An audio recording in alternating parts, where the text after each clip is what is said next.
Hello, everyone. How are you doing? Today is Monday, October the 7th, and welcome to Ask the Nanny. Tonight, we are going to be talking to special needs nannies. And hi, Jen, how are you? And before we get started, there's one or two announcements I'd like to make. First of all, this is the week for Nanny Palooza. Yes! I'm so excited about Nanny Palooza. Since the first time I went, I have been excited. I'm good, Jen. How are you? So, Nanny Palooza is going to be Friday night, Saturday, all day Saturday, and Sunday, half the day on Sunday. But I'm excited because I get to see all the nannies that, I shouldn't say all, but a lot of the nannies that I correspond with online here on Facebook. I get to see them at Nanny Palooza, get to know them up close and personal, just build my connections and just have sisterhood talks. I am so excited, if you can't tell. Anyway, so Nanny Palooza is going on this week. And if you're in the Dallas area, next Sunday, we have a Sunday, Ask the Nanny has a Sunday social. It's going to be from 2:30 to 5:30. You can look on my Ask the Nanny events page and it should pop up. It's on October the 20th from 2:30 to 5:30. If you'd like to attend, apply, respond going because it's at a private residence. We are only sending the address to those who reply going. So if you want to attend and you want to, have some fun and good conversation and do a little learning on the side too, hit the going button. So now we are going to get started. Let me see if I don't see. Hold on. I don't see any of my guests here yet. So, that being said, another. Hi, Susie Nanny from OC, California. It must be, let's see, it's 7 here. It's about 5 o'clock there. Yeah. Let me invite, I hit the wrong button. Let me invite my guests so they can come. Let's see. I need to get them on here. Or else you'll have just me talking about special needs. Okay, Miss Tara. Okay, I sent them invitations. So, another thing about Nanny Palooza, I am getting jam orders together, and I'm sending jam to Nanny Palooza for pre-orders. I am not a vendor at Nanny Palooza, so don't come expecting me to have jam for you. These are people who are nannies who have purchased from me before and know my product and ask me to send it to Nanny Palooza, and they'll pick it up from Nanny Palooza. Again, I am not a vendor at Nanny Palooza, so don't expect me to have a table or anything at Nanny Palooza that says this jam good. So just putting it out there so you all will, understand. If you want some sent to, you need to get the order in tonight because I'm sending it out first thing. Now, Miss Tara is here, and I just invited her to come on. And there she is. We can't hear you.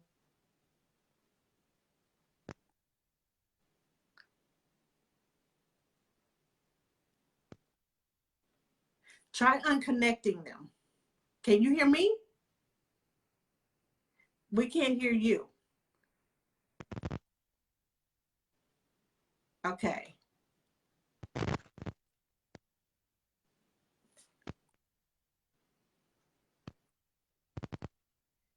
You know this would not be Ask the Nanny in Facebook without technical difficulty. There's always a technical difficulty. So what? Uh, Is this better?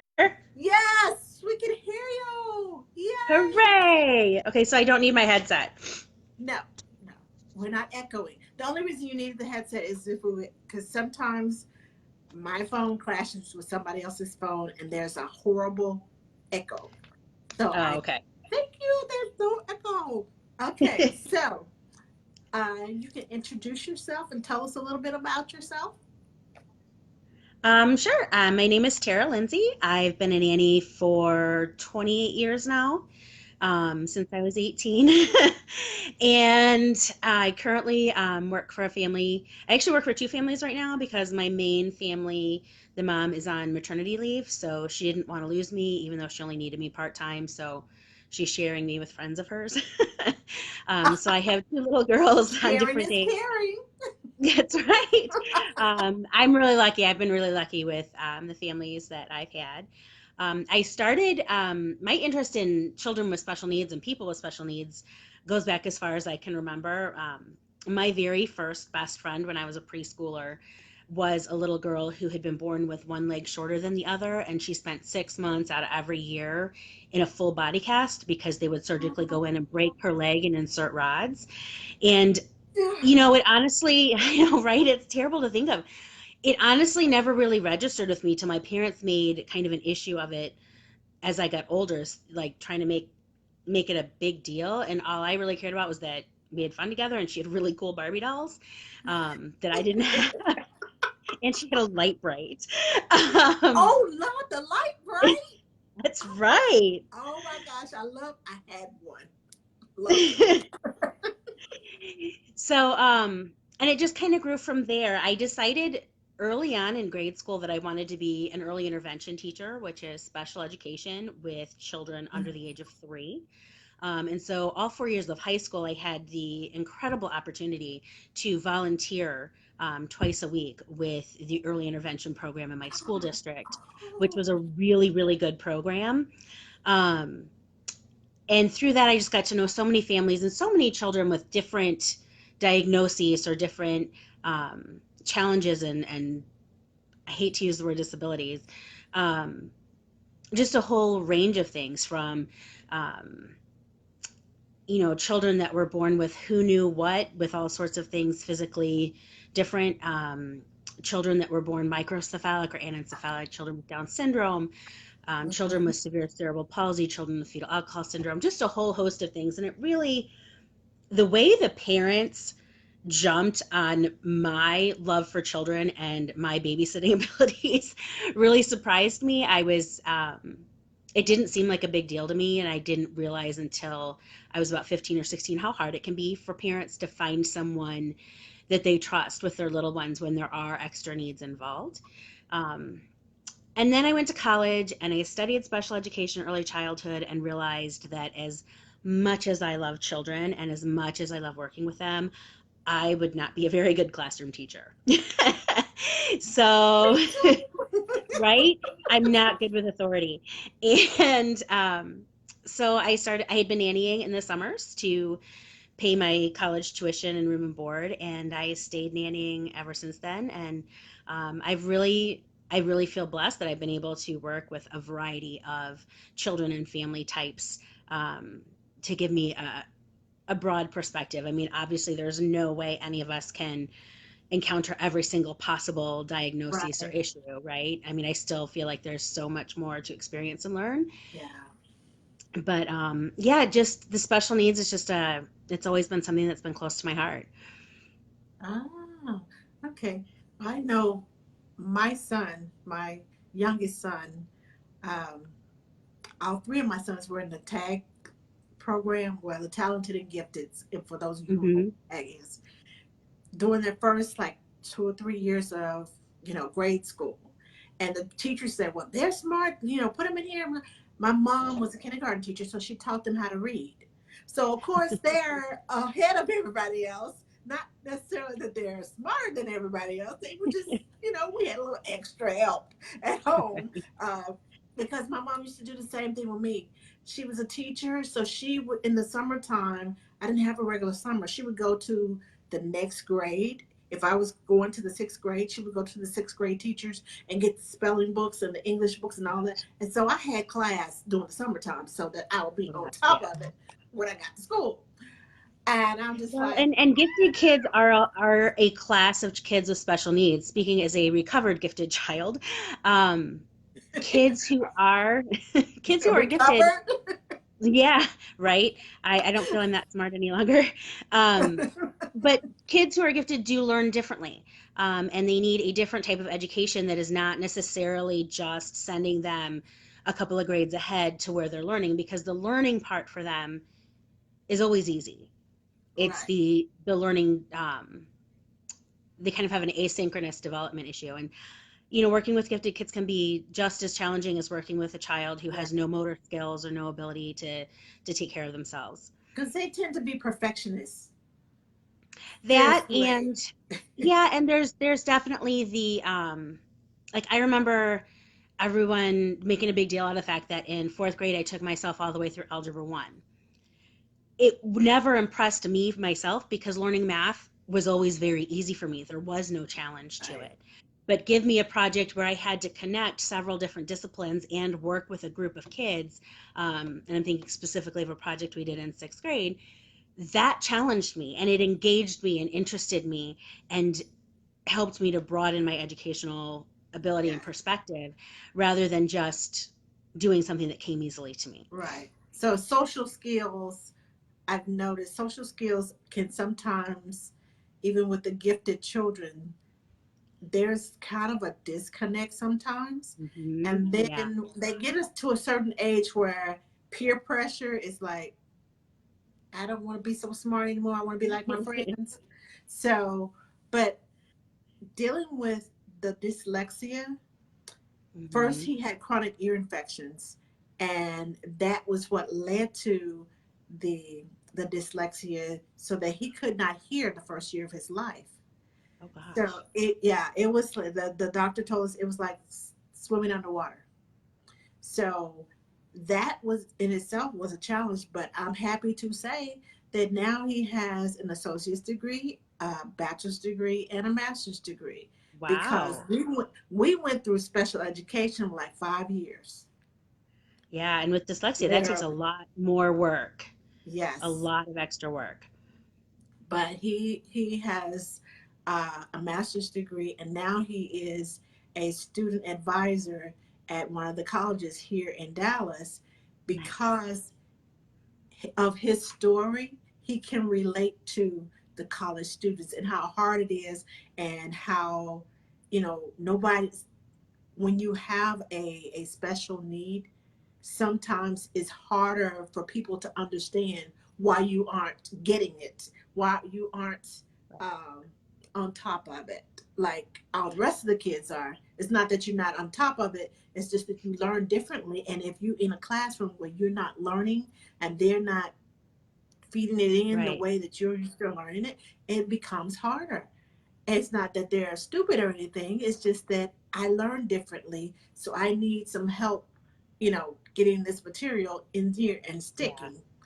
So, And it can be but frustrating for caregivers too, because you might have worked with, three kids with dyslexia. Well, three kids with dyslexia. The fourth kid with dyslexia, it might present in a totally different way and they might need completely different yes, strategies. There's never a point yes, where, with any diagnosis, you can say, I can work with every kid who has this, because they're all, before their diagnosis, they're different. all human beings. Yes, And they're all human beings. They all have preferences, and we all have a favorite color, and we all have, styles of movies we like, or shows we like, or, personality quirks, and those come above and beyond and before any kind of diagnosis. right. And all the kids, just because I'm on the spectrum, does not mean I could be here, I could be here, I could be here, I could be there, I could be here. Right. It's a number. Each child is different, so you can't treat and teach each child the same. Now, Right. I know that you were is it an advisor, or what do you call it, uh, for the book, for Marsha's book? Oh, yeah, I You were was, I guess, advising her. yeah, with Marsha Hall's book, Beyond Nanny Basics, which Right. if anybody listening to this has not bought that book, go on Amazon and buy that book now. It is Yes. really an amazing, amazing project that she did. And I know it took a lot of work. Um, she really pulled together a lot of people with different areas of expertise in our industry to put together that book. Um, she had asked me a couple of years before, she runs the nanny coaching team. And she had asked me to do a webinar on specifically on working with families who have a child with special needs. And that had gone over very well. And so when she was putting the book together, she contacted me and asked me if she could use the information and some quotes from me from that webinar in the book. And of course, I said yes. And I'm probably the last person to call myself an expert because every nanny I meet, no matter how new they are to the field or how long they've been in the field, I can learn something from. And I can always learn something from any child in my care, regardless of what their capabilities are. It was a fun project to be a part of, and reading through that book and just she literally has nannies from all over the world who contributed to the wisdom in that book, and there's just always something more to learn. So, but I highly recommend it. Marsha Hall's book, Beyond Nanny Basics. And I believe the chapter on kids with special needs is chapter 19. Yes. So, what do you have a special? Do you specialize in one particular area, or do you work with a whole plethora of children? Do you Well, prefer? I've worked I with a should say whole prefer. plethora.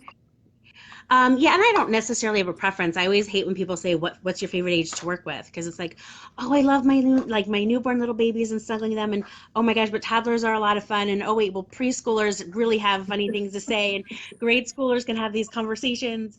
Um, my experience, I feel like the bulk of my experience, I've had more experience with children who have sensory processing issues and or speech and language delays. I've had some kids on the spectrum, quite a few kids with attention deficit disorder, which I feel pretty well versed on because I also have that and was diagnosed with it in 1985 before it was a trendy thing or kind of a dump diagnosis. So, and I've done a ton of research on it. And I just feel like I tend to connect pretty well with those kids because I get it. Right. But yeah, I would say, I mean, I think one of the things that people consult me a lot on are the sensory issues. Okay. Now, I've worked with children who have had sensory issues, textures on their tongues. Mhm. They don't like certain things on their hands, and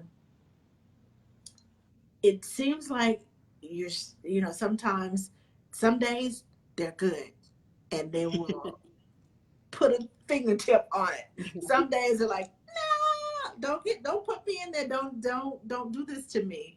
So have you learned some techniques or um, not, wait a minute, let me put a disclaimer on this. The information that she is sharing and going to share, this is not something that everyone can do, everyone is familiar with. So she's sharing this information as an informational um, content and not directions to go do this. So Correct. And I also want to put the disclaimer out there that my professional capacity is as a nanny, not as a diagnostician. I'm not a trained occupational therapist. And I'm the first person to say that when you have questions or parents have concerns, the first thing you need to do is bring on a specialist in that particular area right, to help guide you along. Because much as I've had tons of experience with children with speech and language issues, my previous family that I was with for 6 years, all three of their children were in speech therapy. Um, I am not a speech and language pathologist. I can't diagnose what the particular issue is. Now, I might have a good guess, but I don't have all that training and detailed information. I can take the home program that the therapist gives me and do it at home, but Right. but it would be beyond my scope of care to design and implement a program all on my own. So I Right. do want to put that out there. To your question with sensory things, we all have sensory limits, right? Like we all have a point at which food is either too bland or too spicy, at which the noise is too much or it's too quiet. And everybody has a different kind of level and tolerance level. A person with a sensory processing issue either has trouble connecting the sensory information, or they need a lot more input or a lot less input in order to feel like they can manage their world. I kind of think of it like buckets, right? Like we all have kind of a bucket for each sensory level, and some of us have really small buckets that overflow really easily, and some of us have really big buckets that need to be at a certain level for us to feel balanced. And Right. those bucket sizes can change, right, from day to day, based on being tired, being stressed, another bucket being too empty or too full, being hungry, that kind of thing. So there's a whole lot of things that can go into play. I know I don't have a sensory processing disorder, but I do have some pretty extreme sensory sensitivities. And I know there are some days where one of mine is taste. Some days for me, ketchup is way too spicy to handle. Other days, ketchup is just fine. Could be the same bottle of ketchup. Um, and I haven't figured out quite what all the triggers are for raising and lowering that bar for myself are. But we have to understand that when we have a kid with a sensory issue and they're refusing to do something today that they did yesterday, that's not a matter typically of defiance or trying to give us a hard time. I love the phrase, this child is not giving me a hard time, this child is having a hard time. And that's particularly true with kids who are on the spectrum or have sensory issues or communication disorders. They're struggling with their environment. And so if we approach the behavior from this is a method of trying to communicate with me, they're grown up, to help them get this environment into line with what they need right now, we see a lot less of the meltdowns that we're familiar with. But it also helps them trust us, right? Like they need to trust that we're not going to force them to do something that's truly traumatic. And we have to realize it's truly traumatic to some of these children to have to touch something or taste something or listen to something. It can be physically painful to them. We may not understand that, but we have to trust them telling us this hurts, or they try to put the food in their mouth because they're trying to be cooperative or compliant or whatever, and they gag. They're not doing that to be difficult. They're doing that because it's an involuntary reaction and it's truly difficult for them. Um, Right. and so it requires a lot of patience, because we are human Definitely. too. And right. And there are days where we are overtired or hungry, or I don't have 20 minutes to sit here and wait for you to be able to put your sock on. Um, but we're the grown-ups. And so, in my opinion, we're the ones that need to be more flexible than the children. And I have found that giving them that understanding, that respect and trust helps them move along at a little faster pace as far as adjusting to their own sensitivities or needs. Yeah. Yeah. Okay. So, what type of training did you go through? Uh, or does a nanny need to have special training to work with special needs children? I should ask that question. In your Well, it's opinion, really going to depend on what the because I special need know. is. I Hmm. Right, like I took a lot of classes in college on human growth and development, psychological development, all that kind of stuff. And I had a lot of experience working in that early intervention program.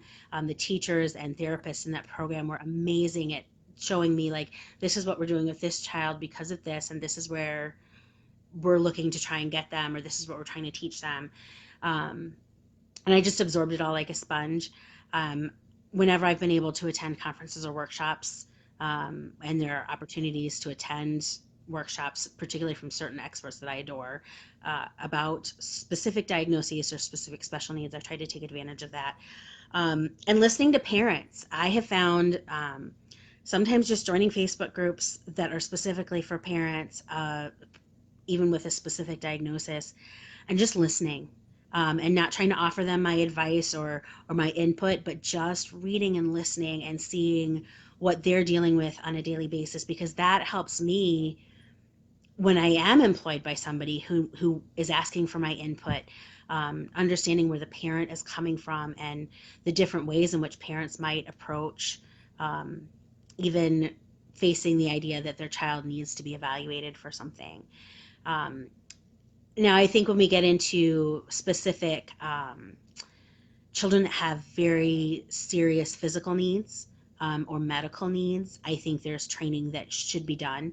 There are lots of families that have nannies that also have children who are on G tubes, who have trachs, who have, they need some highly skilled care. And I think if you're going to take that kind of job on, you need to talk with the family about helping you get the training and them paying for it that you need in order to care for that child properly. Um, and then there's always bonus trainings, right? Like if you're hired a nanny for a child with autism, you don't need to have ABA training, right? But if you have it, it could be really helpful in helping support their Yeah. therapists. Yeah. And the therapists or medical care providers for a child, I have always found to be an incredible resource. Um, Particularly when it comes to dealing with the specific children I'm caring for, right? Because I can sit and talk with friends who are speech and language pathologists and get all sorts of information, but it's generalized. And then when I'm at the therapy center with the children I'm taking care of, and their speech pathologist comes out and says to me, okay, this is what we're doing. Here's some stuff you can do at home. I can ask her specifically, and she can give me that specific information about the child that I'm helping to take care of. Right. And that, and some of it's applicable to other kids, some of it just broadens my knowledge, and some of it's really only applicable to that particular child, but it's all worth learning. Okay. Well, I just remember before I went and got my degree in early childhood education and certified in special education, I had a home daycare. And a mom brought her child. She said, I want you to take care of my child. I heard you were the best. And I'm like, okay. I'm like 25 at the time.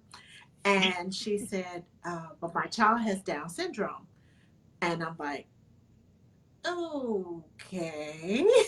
So I never, at that point, I dealt with my son. Uh-huh. And at that point, he was only one. So I hadn't even dealt with him. I didn't even know he was. So I was just like, I had taken care of a little girl who, as a result of abuse, she had some physical special Mhm. needs. I had taken care of her, but Down syndrome, I went and just was like, okay, I need to figure out what Down syndrome is. I knew what it Right, was, but I needed to know what it is.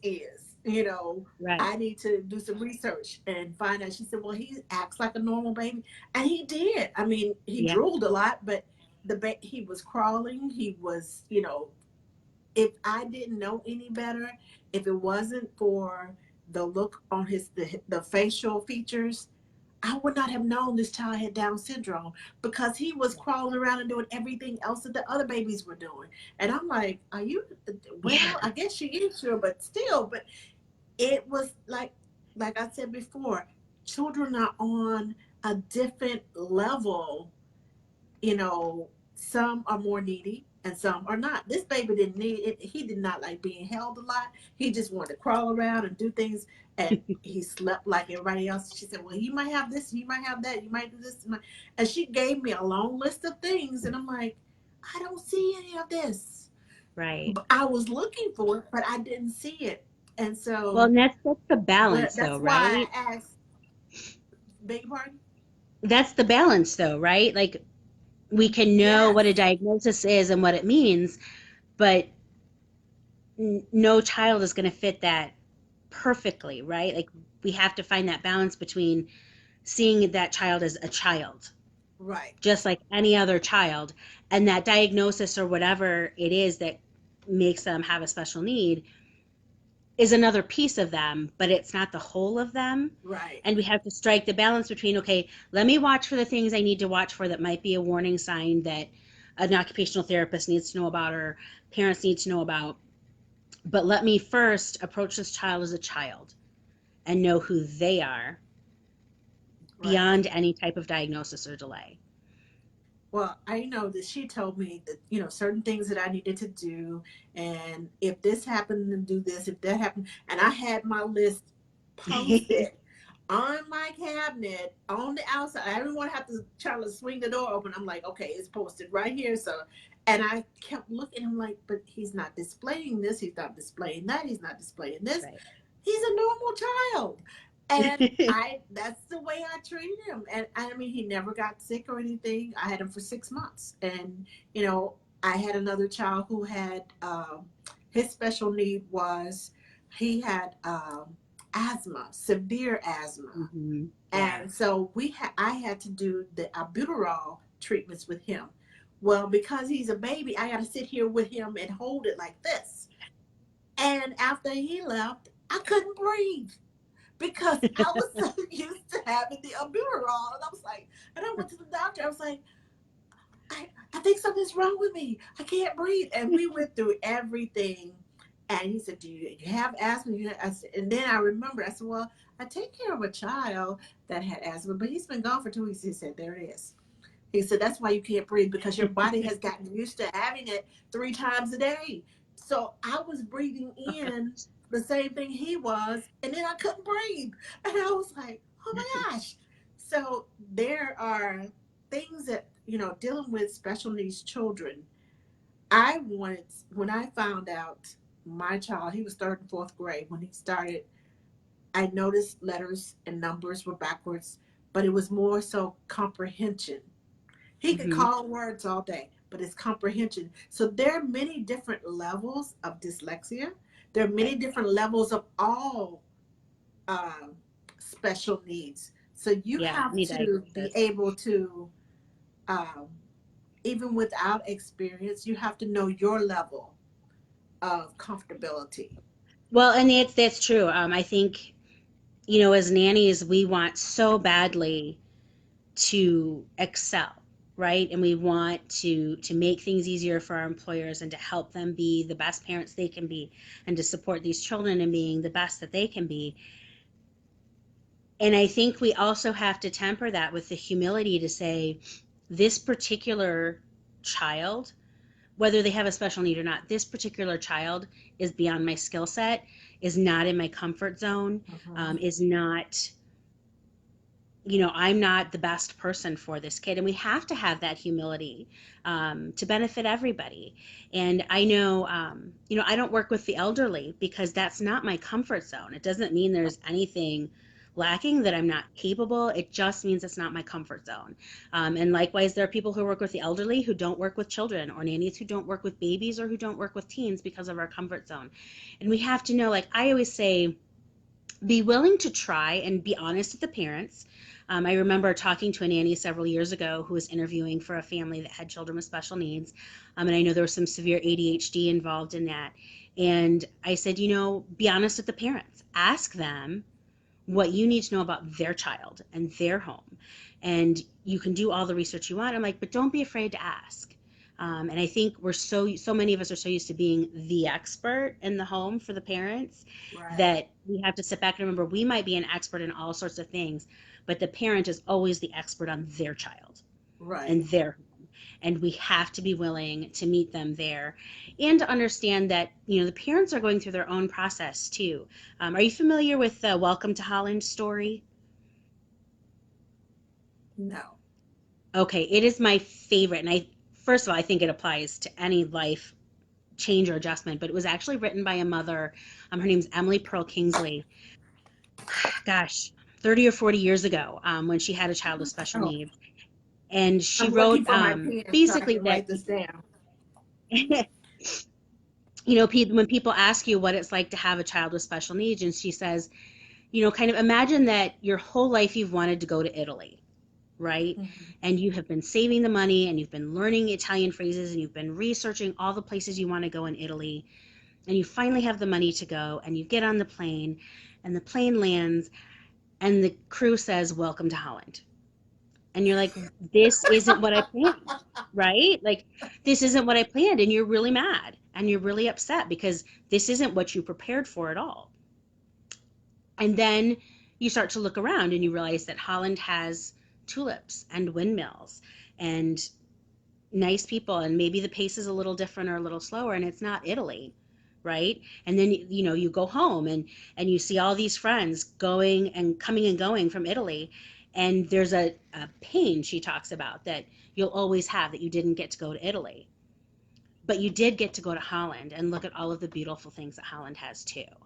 And that's kind of the gist of her story. And it's I think it's a nice analogy. I mean, obviously she's the mother of a child with special needs, and that's what inspired her to write it. But it's helped me with families to kind of remember, I don't necessarily know where in that journey the parents are, even if they have a diagnosis, or maybe we don't have one, but I can see that we probably need to get a professional's opinion in on this. They may already be in Holland and comfortable with it. They may have had a diagnosis for 5 years and still be planning the trip to Italy. And so we have to not just meet the kids where they are, but to meet the parents where they are without judging them and without trying to force them to a place where they're not ready to be yet. Because there's a process parents have to go through too with their own grieving and adjusting, and they're human. We all adjust to change differently and change. Some of us are real flexible and the expectations change or the plans change, and we're like, cool, no problem. And other people just need a longer time to adjust. And I think that's key when we're going in to work with families that have a child with special needs, is understanding that the parents have their own emotional issues too, and they may be on top of it. I know most of the parents I've had have been right on top of it, totally like willing to do whatever it takes for their kids. But I've also met a lot of parents out in the world and talked to nannies who have parents they work for that just aren't ready to be in Holland yet. They're not ready to accept the the the reality of what's happening to their child, because every parent wants that perfect child. And when you don't get that perfect child, in your eyes, that perfect child, sometimes psychologically, it's disappointing. And you have to get to that point of, I know I need to deal with this, but I just want to put it off a little while longer and a little while longer and a little while longer. And before you know it, that child is growing, and it's like, okay, so teachers start telling you this child has a problem. Everybody starts telling you that this child has a problem, and it can be depressing. It can be stressful. You don't know where that parent is. Like you say, they may not be in Holland. They may be still planning to go to Italy. So yeah, that's hard, and that's a good thought to remember. Yeah. You have to not only work with the kids where they are, but you have to work with the parents where they are too. And they may not get to where you need them to be before your time is up with that family. Right. But And just hopefully, I like to try and extend them a little grace, right? yes, They're trying, they're doing their best. I mean, obviously outside of anything that classifies as abuse, but they're doing their best. And they're human. We're all human. We all struggle with different things. I don't think any parent wants to see their child struggle, right? I mean, you could have a completely typical child who gets a really bad flu bug, and their parent is stressed out because their child is suffering or their child is struggling. Nobody wants to see that with their child. None of us as nannies want to see that. And there's a lifestyle change too, right? If you have a child that has medical needs, if you have a child that has, needs to be going to speech therapy or physical therapy or occupational therapy, it completely alters the landscape of parenting or nannying, right? Because if you have typical kids that don't need any of that, you can pick up and go to the zoo one day, you can make play dates for any day, you can do all this kind of stuff. But if you've got speech on Mondays and occupational therapy on Tuesday and Thursday, you start to run out of time for some of those play dates. Your whole life becomes scheduling around around all your those medical child. appointments or those therapy appointments. And they can be very isolating and lonely too. Um, you have to be able to find your people who are willing to understand and work with that, and to find the community within that, Right. to talk to other parents or nannies at the therapy center, to get to know the therapist, to focus more on helping the child, or I guess helping the world around the child be more conducive to a peaceful life for that child. Okay. Because it's not anybody's fault if they're born into a world that doesn't fit the way they operate. Right. And what was the name of the author of that book? Welcome to Holland. Welcome to Holland. It's just a short prose piece. Her name is Emily Pearl, Perl Kingsley.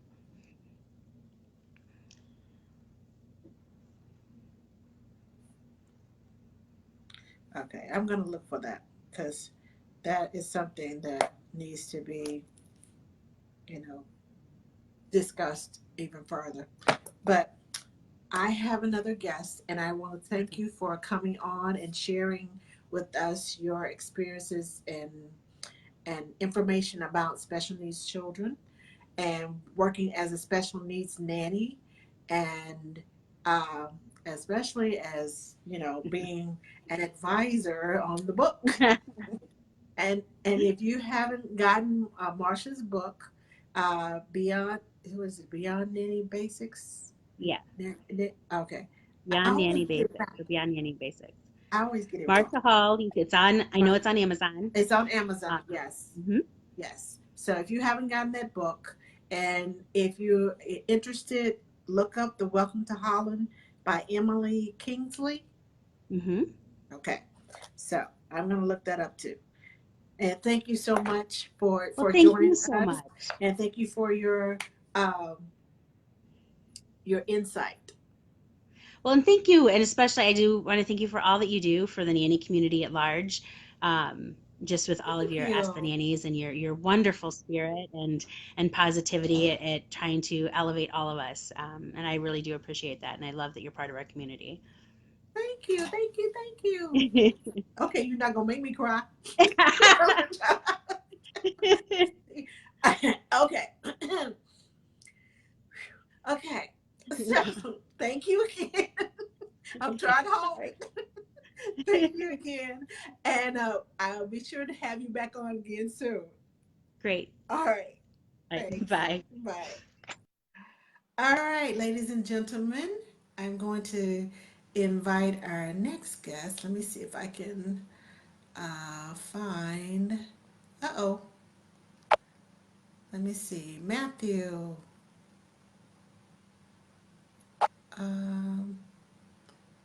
See if I can find him. Okay, Matthew, I can't add you because are you on your phone or on your computer? Um, or request to join the live with me. That probably will work better. I'm trying to add Matthew in. Okay, I see you, but I can't add you. Can you request to join down at the bottom? Okay, I don't know why it won't let me. Request to join the live. There we go. That will work. Okay. I don't know. Like I said, it wouldn't be Facebook Live if it wasn't technical difficulties. Hi, You disappeared. Are you there? I'm here.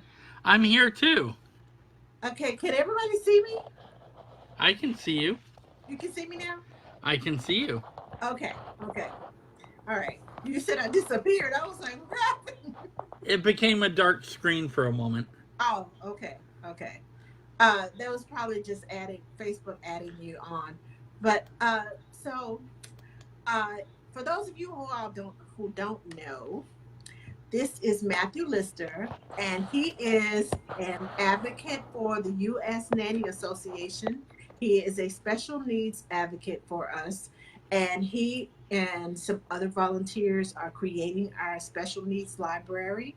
So this is going to go beyond just this broadcast. If you are a member of the U.S. Nanny Association, we are putting together a library so at least you will have a place to start and get information that you can share with the families that you work with. Find some information as to, this child was diagnosed with whatever the case may be. You know, I need some help. I need something, to tell me where to start because I know when I found out about that child that had Down syndrome, I was like, I don't even know where to start. So yeah, it was that was like 29 years ago when I had no, 28 years ago when I had that child in my home daycare. So internet was not as it is now. I couldn't just say, "Hey Oh, Google, yeah. tell me about this." So this is Matthew, and he is going to share with us about his experiences working with special needs children. Because I do Okay. believe you are a specialist. You work with autistic children. I'm a registered behavior technician. There you go. I provide ABA therapy based on treatment plans provided by board certified uh, behavior analysts. Okay, that's a mouthful. That is. That is. Basically they provide the treatment plans and I run the trials and I do the work and stuff to meet those goals with that client. Okay. Okay. Some people say it's almost like a doctor giving, a treatment plan to a nurse. I'm just the technician that provides the treatment Okay. that the BCBA says this is what you're going to do. Okay. So So you get the instructions and carry it out. They give you the correct, instructions and you carry it out. That's what I'm trying to say. Okay. correct, Okay. correct. Okay. Cool. And I take data all day long. Take data. Love Data it. is, but data is what we run off of. We Yes. won't know half the things that we think we knew if we didn't Right. have people like you to take down that data and record and do the studies and all Mm-hmm. that other stuff to go into the research studies and say research says Right. 33% or 50% or just a small percent. Right. And So my supervisors can take that data and say, oh, the client's making progress in this because we can tell by the data. okay. So, Okay. and Oh, if the child is not making progress, they can say, okay, we need to change how we're doing this so the child can make the progress. so you determine whether when you execute the diagnosis or the prognosis that they give you and say, okay, this is the plan for this child, carry it out. And when you provide the data, they say, okay, well, according to your data, we need to Yes. change what we're doing with this child, or we need to Yes. make another plan, or okay, got Yes. you, got you. Okay, so It's a yeah. big responsibility. Yes, I have gone to speech therapy and occupational therapy with some children that I have worked with in my Mm-hmm. career, Mm-hmm. and I've gotten homework from them to say, okay, continue to work with this because I teach sign language, baby sign language. I've Uh-huh. gotten instructions on several occasions from the speech therapist to keep working with them on the sign language. They need a way of communicating Right.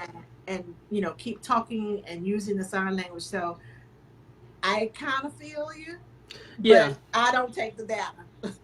Yeah. I don't do I what you mean, do. it's like with the sign language thing. If we're trying to teach a child how to say eat, then we basically say, "What do you want?" and they say eat. Oh, okay, here's your food. You know, and it's that simple. If they do it, they get a plus. If they don't do it, they get a minus. And then you work out the percentages and stuff like that. And Okay. it's it's complicated, but it's easy. It's not all that difficult. Okay. You got to Okay. have a lot of training though. So what you do requires a lot of training. Yes. It's above the average nanny capabilities. We just, Right, because but I know that I'm certified in special education, but I'm not in a specific area. I right, don't specialize in a specific area and saying, okay, well, I am dealing with children that have dyslexia, or I'm dealing with right, children who have autism. right. And have you ever had any difficult children? And when I say difficult children, I mean, have they ever become violent with you Yeah. while you're trying to do the test or Oh perform yeah. whatever? Well, yeah, and there's a difference between work and being a nanny. I can't provide therapy when I'm a nanny. Um, just knocked my phone over. I can't provide. So when I'm doing my nanny work, I'm not at all taking data. I'm not at all doing ABA. Okay. So you Um, just being a nanny and to care for the child from where he is. Correct.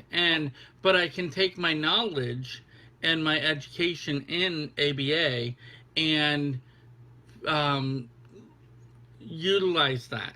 And it's simple things that as a nanny we all do all the time, and we just don't realize it's like ABA. A good example: potty training. The child sits on the toilet. When they go to the bathroom, they get a reward. If they don't go to the bathroom, they don't get their reward. I mean, that's basically part of ABA. That's what we do with potty training. Um, it's that way with everything. A good example is understanding problem behavior. You just mentioned about the violence. You know, are these tantrums? Why are these tantrums happening? We as nannies have to figure out why the tantrums are happening and figure out what to do about them to get them to stop, right? Right. And so my training has taught me that there's like four reasons, four purposes that children do what they do as far as the behavior. And I'm able to look at that and say, okay, this is why the child's doing this. And basically that's what you as a nanny do all the time, you Okay. know. So a lot of it is what nannies and parents do all the time. They just don't realize it as principles of ABA. Okay.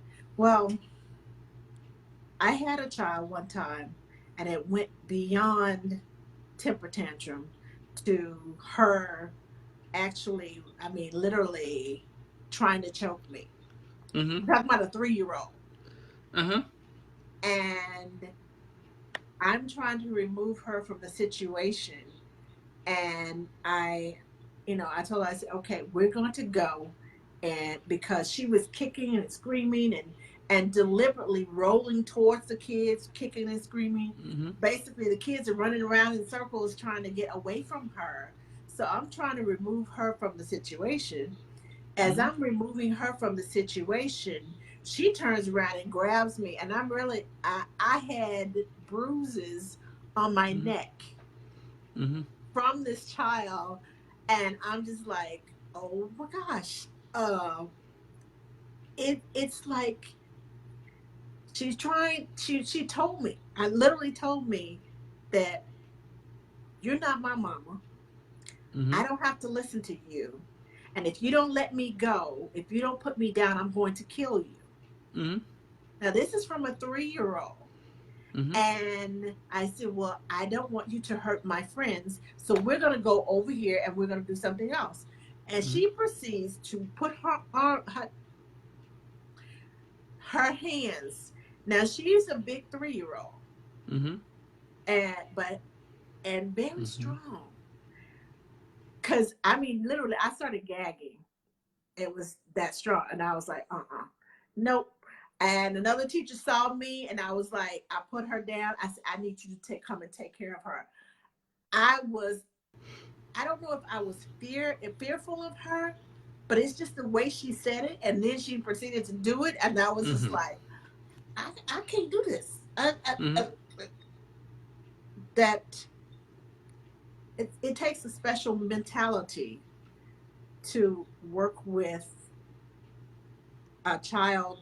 And I knew that she had special needs and diagnosed, but this was the first time that I'd ever seen her react this way. Mm-hmm. And come to find out she hadn't taken her medicine. Mm-hmm. But I didn't know this because I worked the late shift. I didn't know that she hadn't had her medicine. Mm-hmm. But it was just like, it scared me for a while. And I didn't want to be around that child. And I mean, human nature is like, okay, this person tried to kill you. Do you really want to be in the same room? But then my brain is like, well, this is a child. You have to realize this is a child. And I talked to mom, and mom apologized profusely. And it was a big deal, but it was a mental thing for me. Mm-hmm. And I still remember it like it was just today. Mm-hmm. Because when stuff like that happens to you, it makes you think, and it makes you wonder, what in the world have I gotten myself into? But at Right. the same time, I want to help this child because she needs help. But at the same time, the self-preservation in me says, run, Forrest, run. So that's why I'm asking about the training that you do, and if are Well, I you was. trained to handle it differently than I did? I put it like that. Yes. When meltdowns get that bad, and tantrums get that bad, I'm trained to look at the antecedent to see what happened right before that Mm-hmm. may have triggered these responses, and then the behavior is like in her case, the violence, the trying to choke you, and the verbal aggression and stuff like that. And then the consequence was she got pulled to the side kicking and screaming, right? So I always look at what happens before the behavior, what the behavior is, and what the consequence of that behavior is. And usually that tells me what, that's called the ABC data, antecedent, behavior, and consequence. And then you can look at that to see which one of the four functions, the four purposes of that behavior is. In her case, it was, more of a chemical thing because she didn't have her medicine. Right.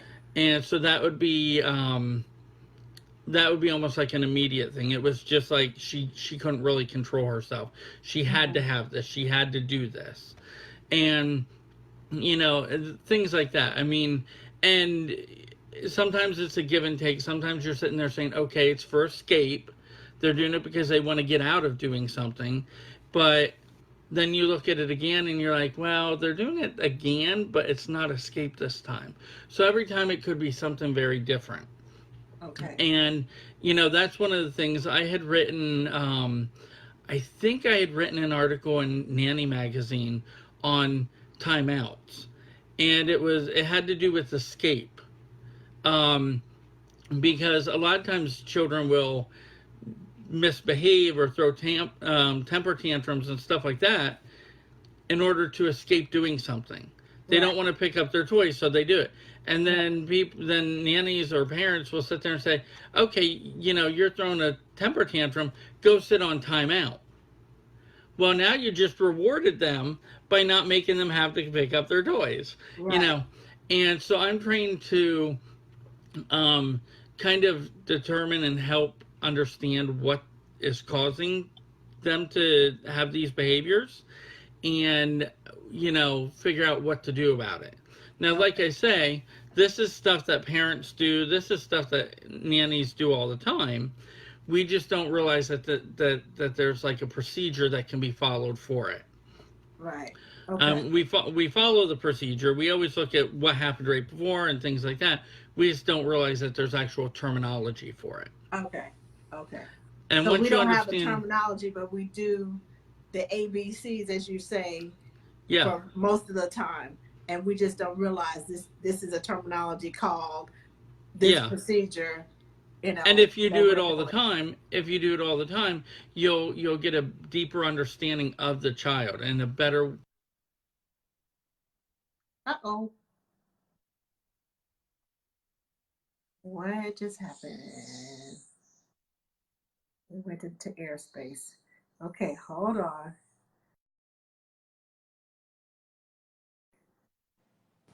Hold on. Let me see if I can. Okay, I'm gonna add him back in. I'm There here. you are. What Okay, I don't happened? know. It just went just like airspace, like white Oh, noise. oh. But anyway, so yeah, I was just basically saying that these are things that we do all the time as nannies. We just don't realize that there's a procedure and realize that there's terminology that goes behind it. And that's one of the things that my training has helped me to understand.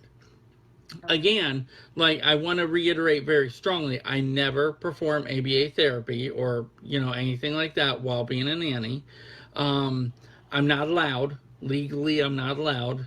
Um, but it's things that even long before I got my training, it was things I was doing and just didn't realize it. Um, and I want to go back a little bit to you said about the children with violence and stuff like that. Yes. I had this one nanny kid the very, very first day I was with him. I had 2 black eyes and a bloody nose the very first day. And the very first night, I'm sitting there going, "Oh, I'm so sore." And I'm like, I can't wait to go back tomorrow. Because I knew that child needed a nanny. I knew that child could use the help. And so it was like, with that child, one of his main things, one of his main problems, not problems, but one of his main issues was, um, he he didn't know how to deal with failure.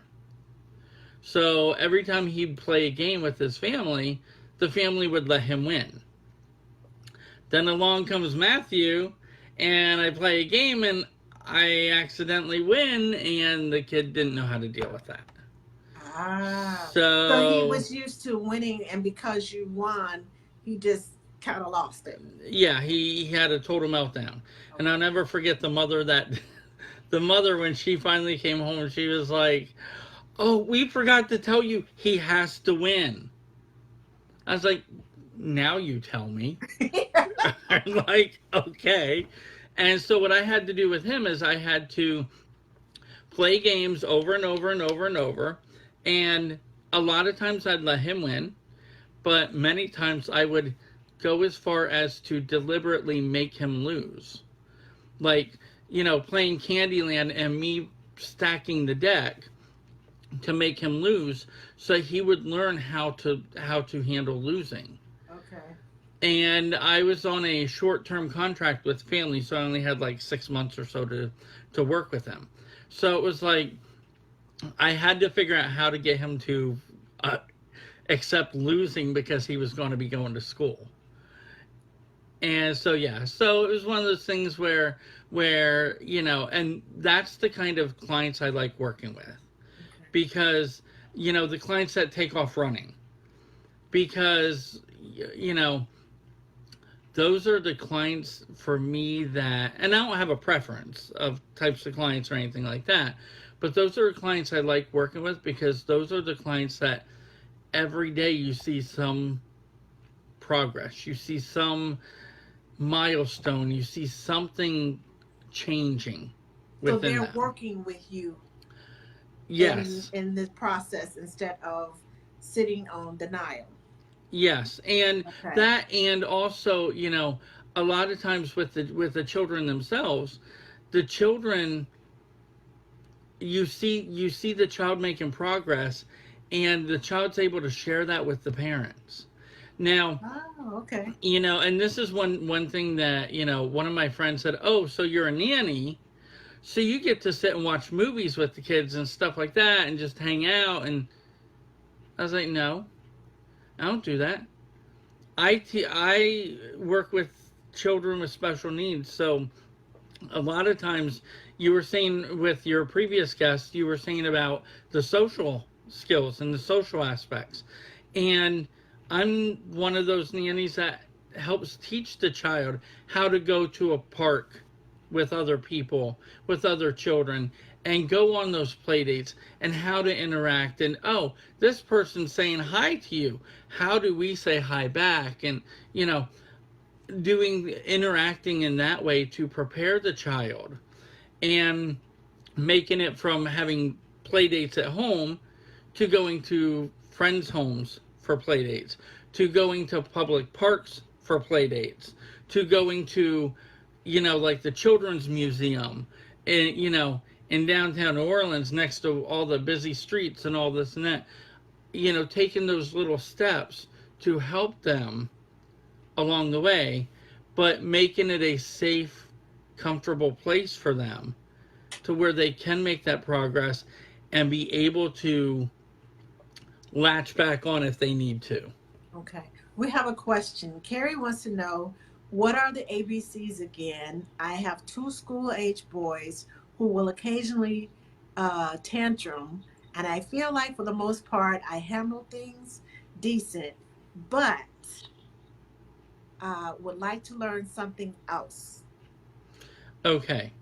ABC is antecedent, which is something that happens right before the behavior occurs. B is behavior, and C is consequence. So, say for instance, the child is engaging in self-injurious behavior. So, you know, something, you know, you say stand up and the child starts hitting himself. So saying stand up is the antecedent. That's what preceded the behavior, which was hitting himself. And the consequence is you stop telling the child to stand up and you go and protect the child and this and that. Well, the child doesn't have to stand up anymore because you're so worried about hurting himself and things like that. So in that case, it could be escape. It could be he doesn't like being told what to do, so therefore he hits himself and he knows automatically, I won't have to do what I'm told. So, but in order to understand the ABCs, you have to understand, I would tell Carrie to look up on Google the 4 functions of behavior. Okay. Because there's only 4 functions, 4 purposes for anybody to have a behavior. Okay. It is. I'm writing this down right now. 4 functions. Yes, 4 functions of behavior, which are, see if I can remember them correctly. There's escape, attention, tangible, and I think the last one is sensory. Okay. So escape, attention, tangible, and sensory. Yes. So those are the 4. It's called 4 functions, but I call it 4 purposes because that's why children do what they do.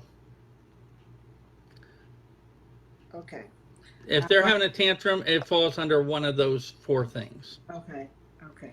So you have to figure out, you know, because I'm always observing, and I know all nannies are always being observant and taking pictures and sending notes to mom and back and forth of, you know, this is what happened before it, you know, this occurred, or we were just walking along and all of a sudden he just did this. It helps to have daily logs. It helps to have be very, especially if you're working with a special needs child, to be very what should I say, extra attentive. And when I say attentive, I mean watching, not necessarily spoiling the child, right? But be extra attentive, as in I'm watching what he's doing and what happened before and what happened after, so I will know what is causing this behavior and what to avoid or prepare the child for. Right. And sometimes you can't avoid certain things; they're just gonna happen.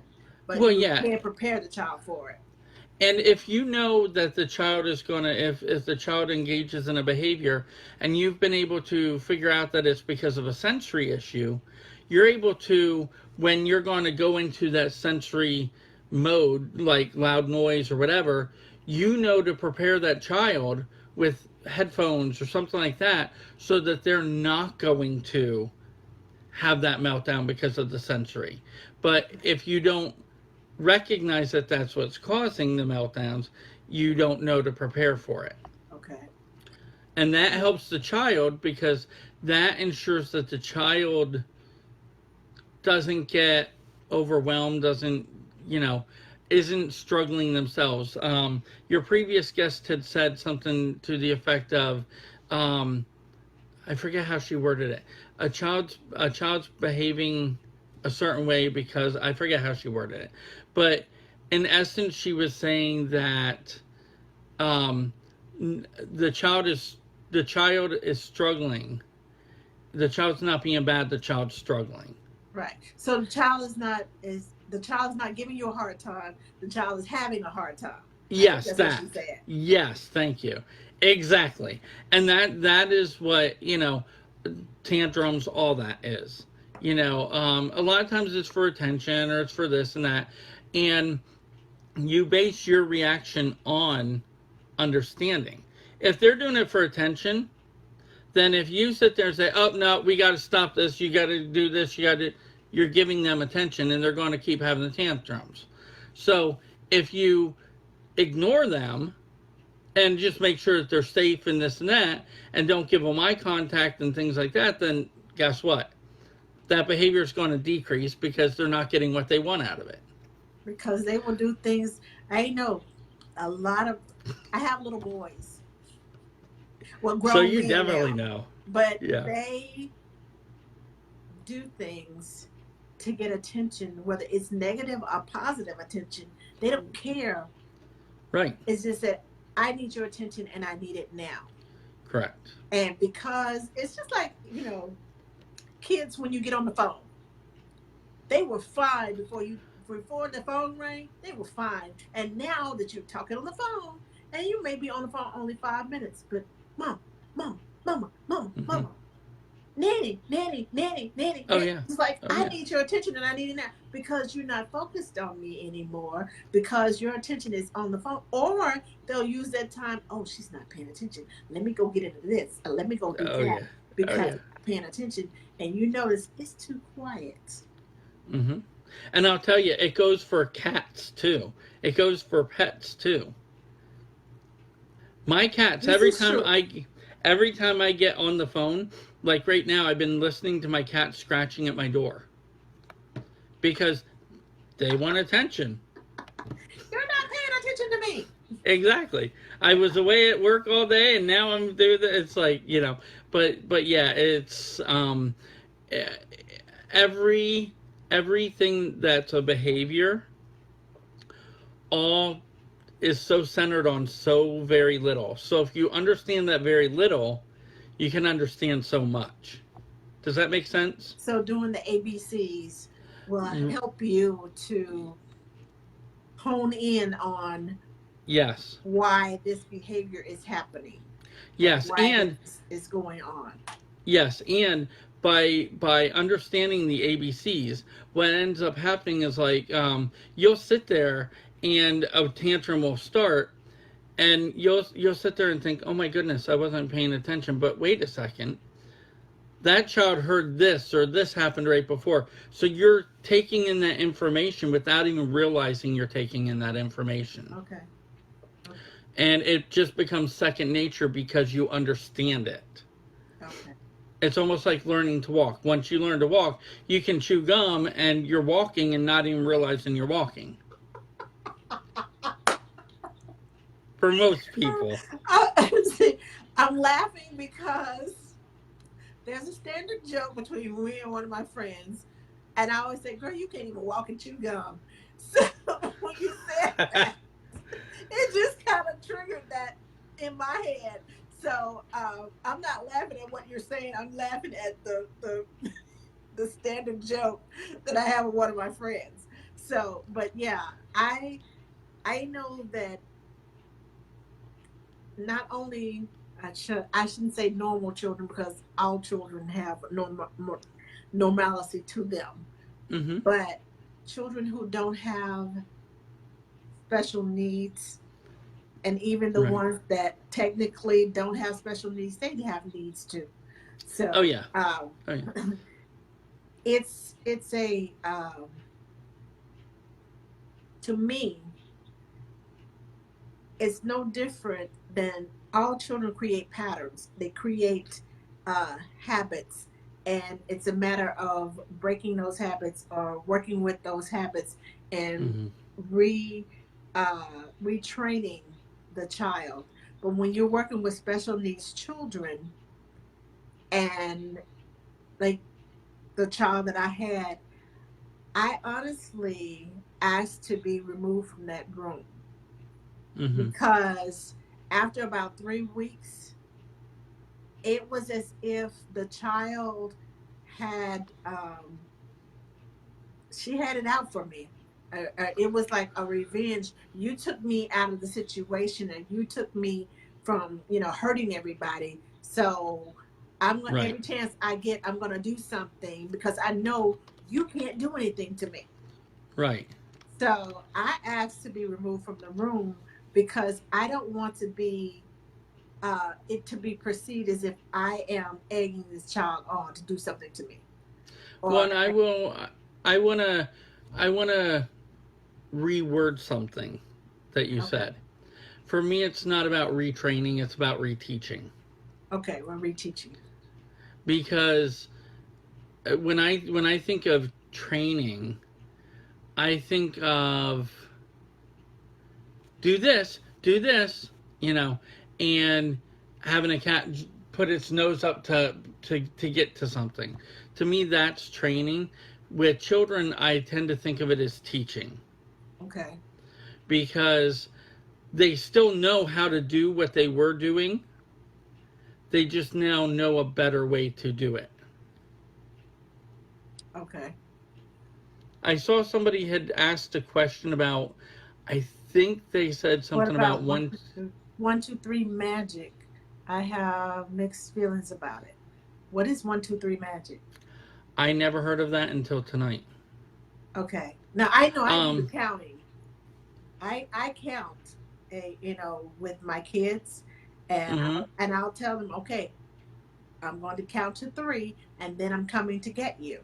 If I mm-hmm, tell them, we need to go, or I have given them the countdown, you have 5 minutes, you have 3 minutes, you have 2 minutes, okay, it's time to go, and they're still, I'm like, okay, I'm going to count to 3, and then I'm coming to get you. And usually they wait until I get to number 2 and take a step, and they're like, okay, and they're running over here to me.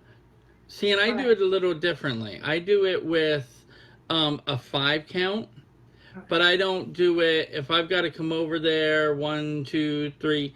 I do it as a you know, I asked you to do this. Let's calm down and work on doing this. 1, 2, 3, 4, 5. Okay, now let's do this. I don't use it as a way of getting them to do it.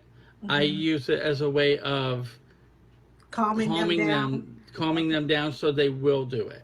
so it makes a Because difference. It makes a yeah, difference. I see what you're saying. when yeah, because a lot of times with autistic children and my focus mostly is like ADHD, autism, Hmm. oppositional defiance disorder, the severe aggressions and mild aggressions, the social stuff that that needs to be worked on, that kind of stuff.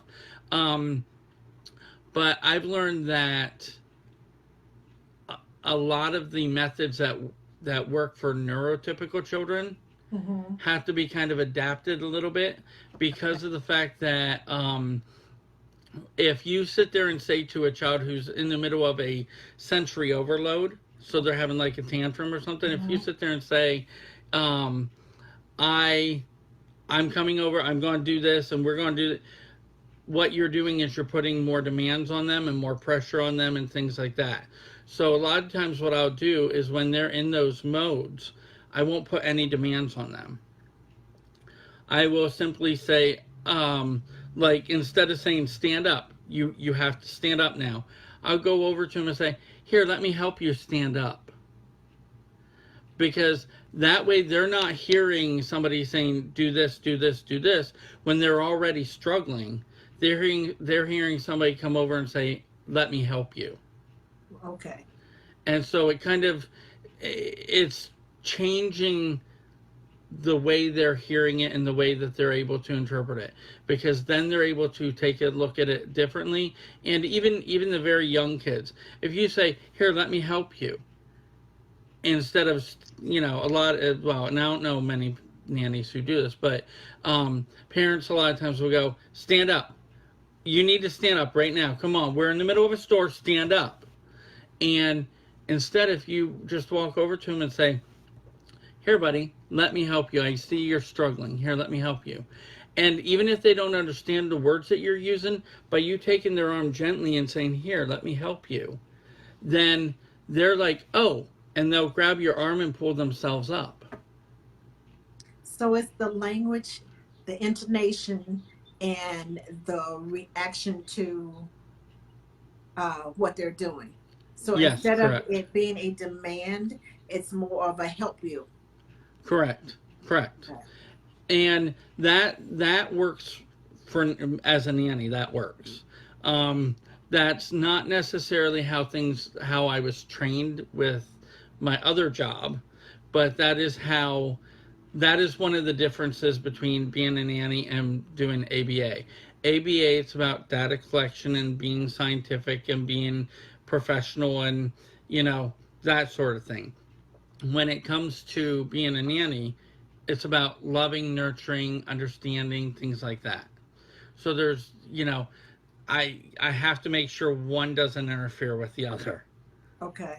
which gets hard at times, because if you see a child struggling, of course you're going to want to help them. You're going to want to give them that little extra nurturing, you Right. know. But yeah, so there's big difference between what I do professionally with that job and with my training and stuff, and how I do things as a nanny. Okay. I want to go back real quick. The person that asked about 1, 2, 3 magic, I don't know anything about it right now, but I am going to dig in and kind of learn about it and try to understand You it. said it's when you count to three. Basically, what I was saying, I'm going to Oh, count to three. Okay. He said it's when you count to three. oh, But because that's but funny, the way because they you have a. did it, the way you said it, the let's calm down and count to 10. I like that. Stop and count. I've been working with babies so long. It's you Mhm. know. Well, and if you think about it, as a parent, when a parent is sitting there saying, "I'm going to count to 3," what is their tone? I'm going to Right. count to 3. Right. If I have to get to 3, 1, 2, 3. But if you do it by saying, "Let's count to 5," and 1, 2, 3, 4, 5, that tone is much more calming and is going to soothe them or calm them, rather than just kind of inflame the situation. And rile them up and get them to be more Yeah. defiant against you. Yeah, and I'll tell you. I mean, the 1, 2, 3 thing might work for neurotypical.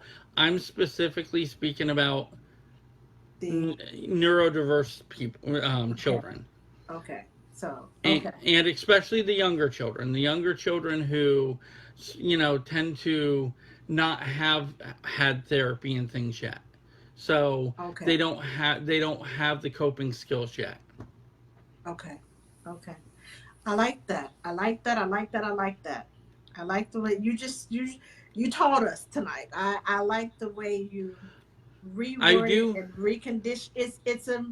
It's not only a reteaching of the child, but it's a reteaching of the nanny, because there are times, you know, I haven't worked with special needs children in a while, but I have worked with,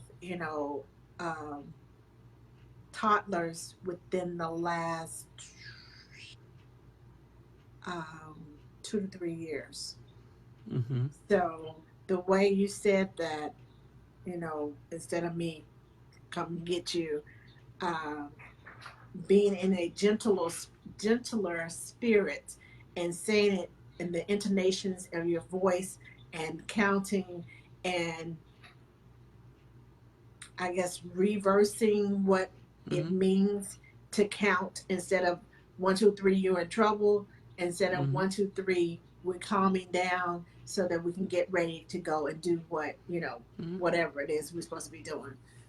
Yeah, And you I may like need to that. still go over to the toddler and say, okay, you're still not getting up. Okay, this is how we get up. And then help them up and say, good job for getting up. And that reinforcement, verbal reinforcement, is going to help them to next time want to get up because they know they're going to get something good out of it. Right. And I do Yeah. want to say that I will be having, I don't want to plug anything, but I will be having a class coming up um, online somewhere or other, teaching problem behavior. You gonna do a webinar? Yes. Remember I mentioned something to you? Yes, but I didn't It'll be know. that. Okay, I didn't know how close you were to finishing that. Okay, Yes. cool. Base, so it will be understanding, it will be um, understanding and surviving problem behavior. Understanding. You don't have a date yet? I don't have the exact date yet, Okay, but I will be making sure to let you know so it can be, or let everybody know to. I like that. I like that. I'll have to attend that.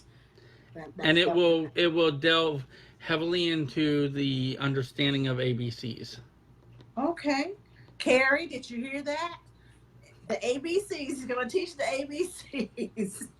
I don't know if she's still on here, but I don't know, yeah, yeah. That's that. I like that approach to it because yeah. when you work with special needs children, uh, Emily says I need to take that class for sure. Yeah. Okay. Yeah. Emily works with special needs children. Uh, Oh. I know her past life was working with. Uh, wait a minute. I think it's Emily. Hold on, I'm trying to remember. I think it's Emily that worked with special needs children. Mm-hmm. Um, I'm not sure if she works with special needs children right now, but I know in her past life, um, prior nanny, that she worked with special needs children. So yeah, I like that. I like that. Well, and I think that one of the things that's very needed in the nanny community, not just for special needs, but overall, is understanding a lot of the behaviors and understanding. You know, I'm one of these people that feel that if you're going to work with special needs, that you should have some basic training on that specific special needs. I mean, I was asked to work with a child that had I forget what it was, but he had all kind of like tubes and stuff like that. And I when I interviewed, I said to the parents, I do work with special needs, but I don't feel qualified for this. Right, And so you have to know your limits. You have to know, and you have to be able to have enough training and understanding to be able to know what you're doing going into right, these jobs. And so on that aspect, and that's one of the things that as the special needs advocate I want to do. I want to try to get nannies understanding and preparing so that we do have nannies qualified to work with special needs children, because huge special needs community out there, and the parents never get date nights. The parents never, the kids get kicked out of school, the parents have to quit their jobs and this and that because there's nobody to care for the kids. yes. And so I want to make sure that we develop that a little bit. Okay. Well, thank you, Matthew, for You're joining very us welcome. and for the information that you have provided with us and some different perspective and reteaching us how to work with children. And I'm looking forward to that behavioral class. Yes, me too. Uh, ABCs. I'm looking forward to that. I need to stay abreast on what's going on and how to, because you never know. Even though I work with infants, it's Mm-hmm. still I may get an infant with special needs, and I need to know, what to do, how to do it, Mm-hmm. and like you said, ask questions of the parents, and Mm-hmm. ask the and like Tara said, ask questions of the parents, and because the parents know the children best, and get insight from them. And if you need that special training to, do, because I had to get trained on how to use a nebulizer with the 6 month Mm-hmm. old, Mm-hmm. and I went to this 3 hour class, and they taught me how to do the nebulizer, and what to do with the child, and they gave me this little baby doll, and showed me how to administer the medicine and do it, put it in the machine so it can administer the medicine. But yeah, those type of things I feel comfortable with, Right. but I know my comfortable level, and I know I'm not going to try to go outside of my comfort level. So you deal with children who have behavioral, or well, are tendencies to be violent. I know that's Mm-hmm. not me. I know my heart cannot take that. Right. But you went back the next day with two black eyes and uh, I I did. could I, no, that would not have been me. But Yeah, I'll tell you, I applaud you for doing that, because that client children. made such great strides though. So it was worth it. Good, good, good. Okay, Emily says yes. Was teacher's aide for emotionally disturbed teens, and have a B6, a boy 6 with behavioral issues.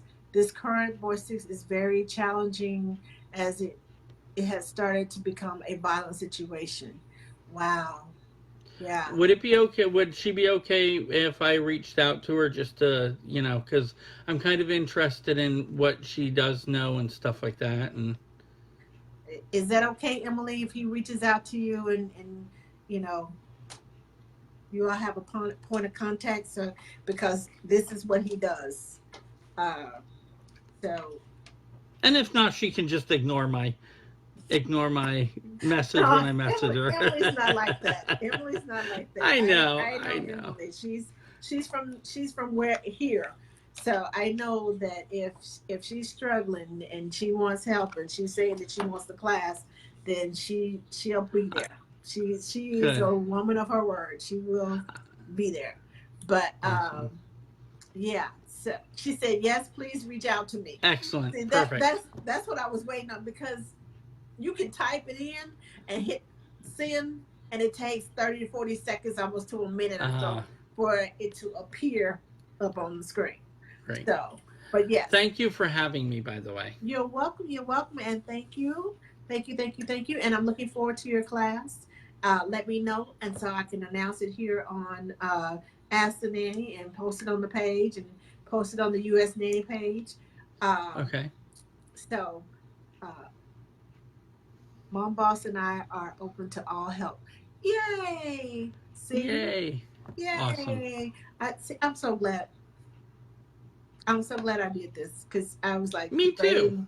I was debating doing it. So I'm so glad I followed my intuition, and that prompting, the spirit prompting me to do this, because somebody needed it.